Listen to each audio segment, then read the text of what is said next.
বাংলায় একটি প্রবাদ আছে, কলা রুইয়ে না কেটে পাত, তাতেই কাপড় তাতেই ভাত। এই উক্তিটি কলা গাছকে কেন্দ্র করেই বলা হয়েছে।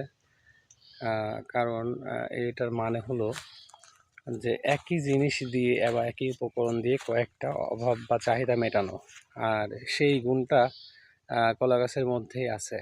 আমার পেছনে আপনারা দেখতে পাচ্ছেন সারি সারি কলা গাছ, অনেক, এখানে প্রায় 12-13শো মতো কলা গাছ রোপণ করা হয়েছে। আর এই কলা গাছের জাতটা হলো G9।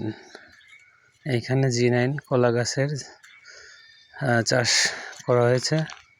এই কলা গাছের কলাগুলো সাইজ অনেক বড় হয়, কলাগুলো খেতে অনেক সুস্বাদু হয়।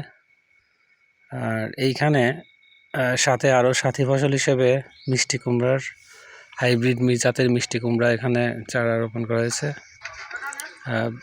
অনেক ফলনের জন্য আর কি।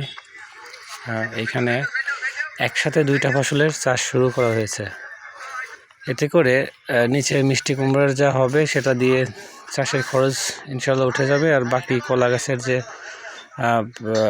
কলা থাকবে সেটা দিয়ে অন্যান্য খরচ এবং লাভবান হবে কৃষক। আপনারা যাদের G9 জাতের কলা গাছের চারা দরকার তারা যোগাযোগ করতে পারেন। এখান থেকে চারা নিয়ে আপনিও আপনার কলা গাছের সুন্দর একটি বাগান তৈরি করতে পারেন। ধন্যবাদ।